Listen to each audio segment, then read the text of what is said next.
Hello once again, everybody, and welcome to the Mario Cristobal Show. Joe Zagacki, Don Bailey Jr., and of course, University of Miami head coach Mario Cristobal. And the Hurricanes are coming off a historic win, 10-3 over Texas A&M, the first ever University of Miami college football playoff victory on the road in unbelievable conditions. A hurricane was there two ways, the wind and the hurricanes. 104,000, largest crowd ever for a college football playoff game, Coach. Your team overcame a lot, and you come out with a win, and now you head to the quarterfinals against Ohio State at the Cotton Bowl. Congratulations. Well, congratulations to all of us, right? And every Hurricane family member out there that had a chance to be there, thankful for their support, and those that were watching, really proud of the resiliency, the toughness, and the ability to overcome adversity, and even more proud of the fact that after all that, guys were ready to turn the page and get our focus on the upcoming opportunity. Coach, I'm going to jump right into this, but there was a group on the field, and no, I'm not going right to the offensive line, but the wide receivers, I don't know if for 60 minutes of football at that high a level with everything on the line, those guys were just relentless in their blocking. It was never ending the entire game. I thought it was awesome that our offensive line coach, Coach Mirabal, the offensive line was getting a lot of praise for those massive holes and the big chunk gains. And he's the one that comes out and says, our skilled players, both offensively and defensively, they were the separator in the game. They created such unbelievable opportunities just with grit and toughness and effort. And you're going to need that, all the way through this entire playoff run. So really excited about what they did and what they're fixing to do. C.J. Daniels had a great block on Malachi's touchdown. There's so many different things to talk about in this game, so I guess we'll just kind of cherry pick here. The defense holds them to 3 points. Bryce Fitzgerald gets 2 interceptions, which we'll get to in a moment, but one of the things that stands out is they allowed, I think, 10 sacks all season, and you got them for 7 sacks and 9 tackles for losses in one game. Tremendous job by the guys up front. And the coordinator and the coaches just putting together a great game plan to let us play fast and free. And our guys played really hard. Akeem Mesdor had 11 pressures in the game. That's sometimes even better than a sack. And Armando Blunt, Scroggins, young guys got in there, made plays. But the Justin Scotts of the world, the David Blaze, Ahmad Motens, Ruben Bain, obviously, those guys all, they were complemented by some great play on the back end, as well as those linebackers just played really well as a unit. So a good sign of team, Coach. Malachi Tony fumbles the football, gets to the sideline, and he's attacked with hugs and encouragement and stressing to do better, and then he ends up winning the football game. No doubt. Wasn't that awesome to watch? Yeah. I mean, just that's growth of a program. That's a legitimate connection of the players, and just a willingness to do whatever it takes and lift each other up in tough times. And having trust in each other to come back out and put the ball in his hands again and get it done. Mark Fletcher, he kind of stole a lot of the headlines. Longest run of the season, I think it was the longest run of his career, and the most yards in his career, and boy, did it come at the right time. It sure did. It sure did. We were actually pretty deep in our own territory when he hit that big run. And I think it was contact plus another 30 yards, that actually put the ball down at about their 30-yard line, and then had another big run due to some great blocking by the guys up front and the wide receivers as well. So all in all, just an awesome day by Mark. He was really determined to make things happen. Keonte Scott, I find very interesting. He tore up the stat sheet, but he is a guy that literally said, I'm coming back to play, and he did. I mean, he made the decision to get over it and got healthy, and what a difference he makes. Yeah, he was his own doctor, really. I mean, he epitomizes what the standard is for just a guy who refuses to stay in the training room. I mean, the moment he had the injury, he told us all. He said, "I'm going to be back sooner than later, so don't count me out." And his mentality and his approach on a daily basis, the positive thinking, the work as it relates to rehabilitation, put himself in great position to come out and make an impact, and we all felt it. Special teams. Okay, Carter Davis had a tough day, but so did everybody into the win. Even the kid before the game who tried to kick for $1 million, he missed 2. I should have known right then and there. But you block a field goal. There's a head-on collision with Concepcion on a punt return. You destroy a fake punt. And Carter Davis does come through with a field goal, and Malachi has a 55-yard punt return. I think I covered them all, but the special teams were awesome. They were flipped the field for us. Big play. Bryce Fitzgerald, on that fake punt, doing a great job sniffing that out. The block field goal was massive. I mean, absolutely massive. After getting up that big chunk pass play by them and then flipping the field and covering punts. I mean, Bobby Pruitt, the rest of those guys, they've got great hold-up guys, great athletes on special teams. And our guys found a way to win at their respective positions because that was one of the best parts of their team. And just like our coach used to tell us, you got to win 2 or 3 phases in special teams. You cannot lose on special teams. There's no quicker way to a fatal blow in your game than to lose on special teams on a big play. We made some big ones, stopped some big ones, and certainly flipped the field. Coach, I think you left your introductory press conference or thereabouts and went right to go recruit Wesley Bissainthe. And I remember that. And look what he's done. Look how he's developed, and look what kind of performance he's put in last week, and really the whole time he's been here. Yeah, one of the best Uber rides I've ever taken in my life. I'll never forget that day because I was leaving the press conference, trying to take off the tie, putting the family in one Uber, getting in another Uber, trying to get over there before practice is over. Roland Smith, former teammate, was the head coach. And you can't emphasize enough the importance of people. It's not just talent acquisition, but it's level of human being. And Wes has been one of the big reasons why we continue to get better every single year and are in the position that we're in right now. The Mario Cristobal Show is brought to you by your local Kia dealers. Discover what happens when rugged capability meets true performance. It's the perfect balance of quality, dependability, power, and style. Learn more at kia.com. Kia, movement that inspires. Take us through the last play of the game with Bryce Fitzgerald's interception, balls to the 5-yard line. Not much different than what A&M had against Notre Dame. They had a 4th and goal against Notre Dame from about the 11-yard line through the tight end. Looked like they're trying to get it to tight end, and Bryce made a great play. Man coverage, and kind of got, the nod by the tight end. And then I think what doesn't get mentioned is, the twist, the stunt run by Akeem Mesidor and Armando Blunt forced them to use the back on Armando, and as he's getting in there and forcing, it made the quarterback uneasy and kind of throw a little bit off balance. And Bryce was in good position. Ball was a little bit behind, but still a good throw, and Bryce just stepped up. And he's got great hands now. The ball's in the air. He's got a chance. He's going to come down with it. And not only picking it off, but having the presence of mind to get down and end the game right there. And certainly an unbelievable moment that, again, sealed the victory. Coach, you go through recruiting, and obviously there's some tangible things that you'll look at with everybody, but how do you get to the culture fit and the character of a young man?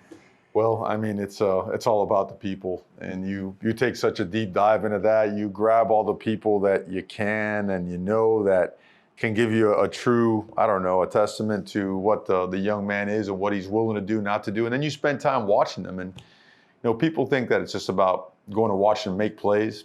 I want to watch guys in games that they're having a tough time in and see how they respond and how they lift their teammates or not. And then you want to surround them with people that could actually impact them in a positive way, right? Because it's still about growth and development, right? Not everybody comes in, with no assembly required tags, right, on their shoulders. You have to, that's why we coach. If not, right, we'd be surrounded by drones and they do all the coaching. So all in all, just it's all about the right guys. But you also want them to see what the Hurricane way is. You want to make sure that they understand what it's going to be like when they get here and talk to the existing players. No doubt. If you got to come to spring practice, you got to come to fall camp. You got to see how we work. If you don't love working, it's not a great place for you. You know what I mean? And it's the old saying, no one loves high standards and no one hates high standards more than a person that loves to cut corners, right? Those kind of guys don't really fit for us. But it's no judgment. We really want high achieving mentalities and guys that want to work. Carson Beck, 35-5 as a starter. All this guy does is win. And the other day, tough conditions, hard to throw the football. He's managing the game for you. He doesn't turn it over. Their quarterback has 3 turnovers. Your quarterback, no turnovers, and he's got another win. He doesn't get frazzled. He doesn't, in any way, shape, or form, panic, right? Sometimes, we said it during the course of the game, it was really difficult to throw the football and kick the football.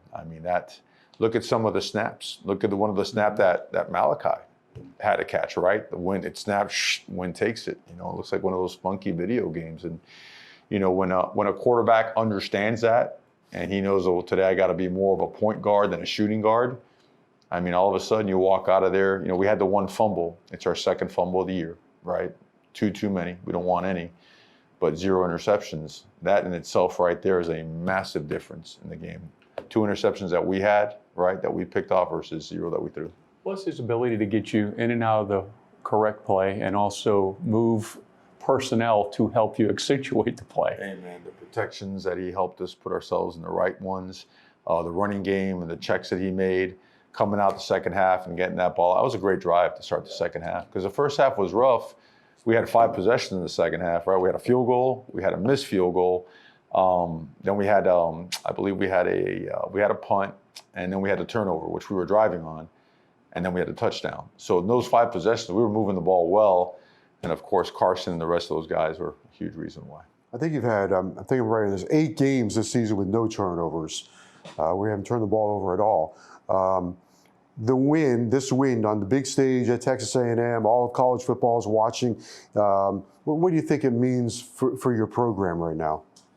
I mean, it validates a lot, but it also means you quickly put it to bed and move on. I think we got all the enjoyment, the excitement, the celebration of that because you have to celebrate moments like that. It's been a while for Miami, but I think I know this team recognizes how good we can be and that we still haven't put together our best complete game. And so we've put it to bed, with pride, but we put it to bed and we've moved on and made sure our focus is on our next opportunity. Coach, your defense has been absolutely phenomenal, and I think it started week 1. That was obvious against Notre Dame, but really the last 5 games, including the playoff game, they've just been spectacular. The communication looks precise, and really it's the attention to detail, but the pursuit is a big part of it. No doubt. A lot of hats to the football. Yeah. A lot of people running to the ball, knowing where their help is, and leveraging the football. Block destruction has improved. The use of our hands has been better. And it's got to get better because now we're about to play the best team that we have played all year with the highest level players you can play in college football. So we're looking forward to a great week of preparation. What's better than a first down? 0 down. Go to AutoNation now to shop a large selection of cars and trucks with 0 down payment available. Find your next car now. Visit AutoNation.com today. It is Miami and Ohio State on New Year's Eve from AT&T Stadium in Arlington, Texas. 7:30 kickoff.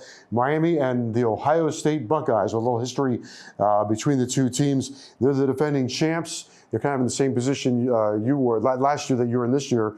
They had to play a first-round game. Nonetheless, Ohio State is a great opportunity for your program. Well, again, it's right now you start the season with 136 teams that are eligible for the postseason in terms of the playoffs, and right now there's 8 teams left. And none of these 8 teams got here by accident, right? Some teams may have stubbed their toe like we did during the year, but they're all playing their best football right now, and so the margin for error is tiny, right? So it's time to play your best football. And that's the part that we get excited about, the process and the preparation that comes with this. Coach, they've got a defensive coordinator who's spent a lot of time in the National Football League, has won Super Bowls, multiple Super Bowls. What kind of problems does that defense present?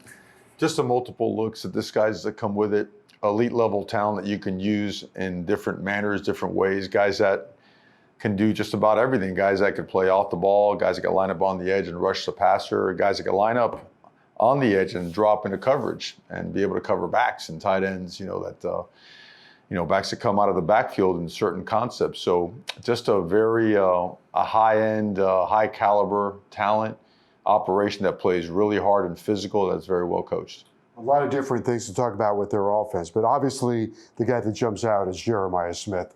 What is it about him that's made him so special?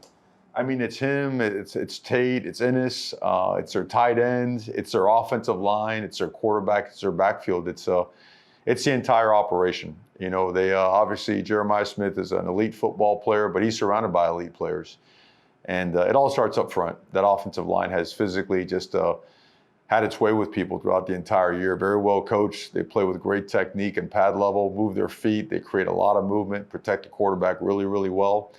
And they get downhill in a hurry in the run game. They can get around you, through you. The tight ends are big, physical, and fast, stretch the field. All the receivers have game-breaking abilities. Just a very complete team. Coach, let's go back to the quarterback. Julian Sands started his career at Alabama, went to Ohio State. What are some of the things that he excels at? I mean, it starts with his comfort with the offense. You could tell that he's very well coached because he does not look like a first-year starter. You know, the way that he operates in that offense, understanding where to go with the ball, when to go there, understanding his protections when he's in 5-man versus 6 and 7-man, and when the ball's got to come out, conceptually, and which side of the field to work. There's no flinch in his game at all. And then his pocket mobility and awareness, his ability to extend plays, his ability to run the ball. He's just a complete quarterback that's playing at a really, really high level, and really should have been a Heisman finalist, you know, in his with his performances this year. Don mentioned Matt Patricia. They're giving up on defense 8.2 points per game, 84 yards rushing. But you've been persistent with your rushing attack. Are there certain concepts that they've used this year that have given other teams trouble? Well, I think it's just holistically, everything that they do combined with their level of talent, it's very difficult. It's been very difficult for teams to move the ball, let alone score points. So they come at you in waves as well. They are 2 and 3 deep at just about every position. Very impressive group.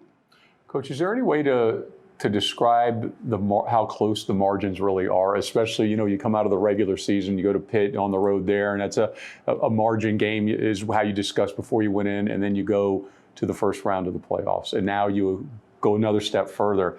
As you mentioned a minute ago, it gets closer, but kind of explain how come it gets so close. Well, I mean, it's the mistakes could be fatal, you know, if you don't find a way to respond to them, you know. But I guess the best way Dan Campbell, I thought, just an elite manner in terms of the way he approaches his team and the game. You know, it's a guy that I watch a lot, and I heard him talk about how, you know, you really can't give away plays, right? You just can't. And, you know, it's not stated to make anybody nervous or uptight. It's not. It's the other way around. You know, it's to increase your level and intensity in your preparation so that you can truly cut it loose on game day, right? And have fun playing the game with confidence. But knowing that, you know, don't waste plays, right? Be exactly where your feet need to be in the moment and stay in the moment, because your highest level of performance is required to have success. UHealth is accelerating access to world-class care. With a new facility now open in Doral, UHealth Seoul Miami Medical Center opening in North Miami.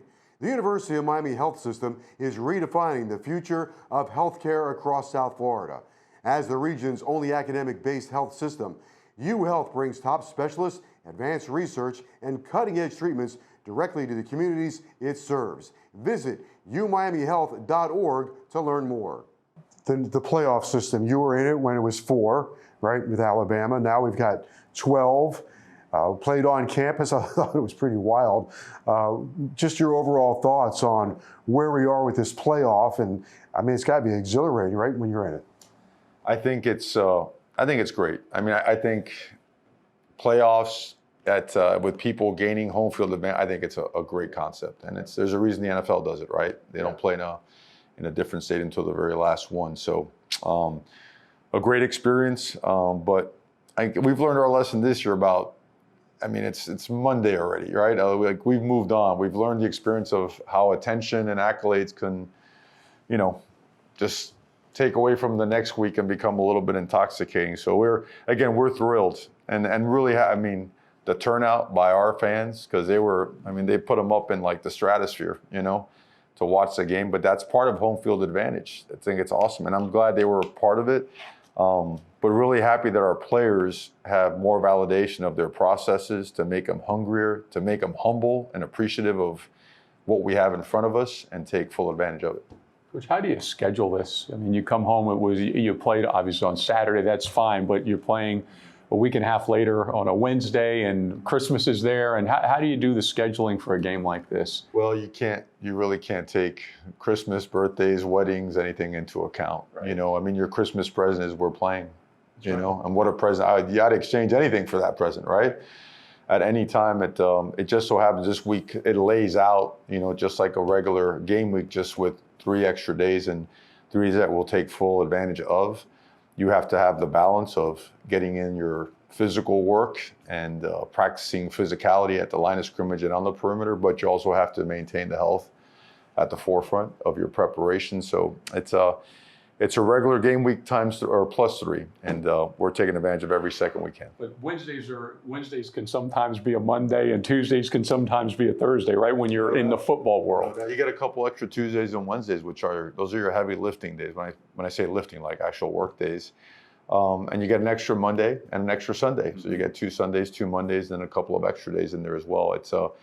It's a great process, because when you consider traveling, when you consider the physicality, the nature of these games, you're plenty of ice bags handed out, right, after a game like this. And so I think our guys have a really good feel for how we operate and how we handle things. And they have the schedule, and they're excited to get at it. I think this game has so many sidebars. For old guys like Don and I, we remember the last time Miami and Ohio State played, and many in the fan base do as well. However, Don was interviewing Carson Beck the other day. He said he was one. He was one. So I guess as the leader, you kind of have to balance that with your team a little bit, right?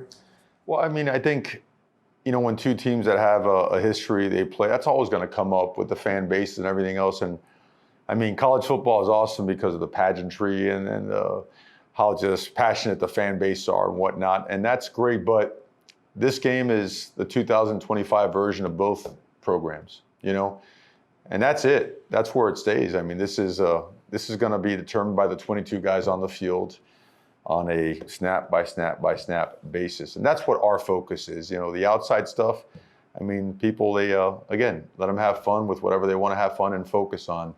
Know that over here we're focusing on what we need to do. I think it's fair to give some insight to the players. You talk about going, and Joe mentioned 104,000 fans at A&M.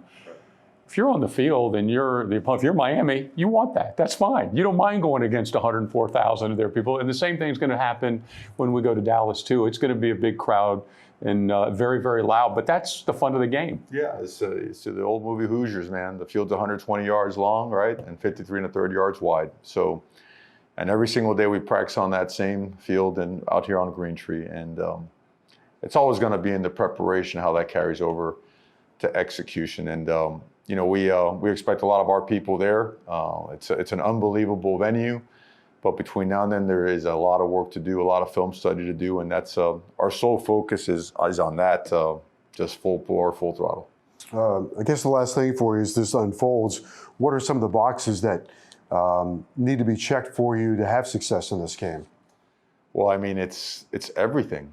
I don't think there's anything on your must-do list that you can, in a game like this or any game, that you can just kind of skip by. I mean, everything's important here because as much as we always talk about the line of scrimmage, well, the perimeter is just as important. That's a very physical, talented group that can do it all. They can play man, they can play trap, they can have all their combo coverages, they communicate really well, they've got catch-up speed, they can do it all, right? And when you play high-level teams like this, like we did this past week, all of your systems, all of your rotations, substitutions, your mechanics, your technique, your fundamentals, your play calling, the personnel usage, right? Everything, every part of it is at a premium. In terms of detail, in terms of precision, and in terms of effort and physicality. So I know I didn't answer your question. No, you did. But you got to work your butt off, and it doesn't stop, and it shouldn't stop. And the level of enthusiasm for opportunities like this, right? These are awesome. So we're blessed to be here, and we just can't wait to just keep working. I think I can say this. I think I'm right on this. 14 games, the most ever in the history of the University of Miami. I don't think another University of Miami team has played 14 games. I don't think another University of Miami team has played 13 games, so longest ever. Congratulations. And you came here and said you had an idea, a blueprint, and here we go, now on to the quarterfinals. So congratulations and the best of luck. Let's keep working. Go Canes always. All right, that's University of Miami head coach Mario Cristobal. For Don Bailey Jr., I'm Joe Zagacki. Thank you for joining us.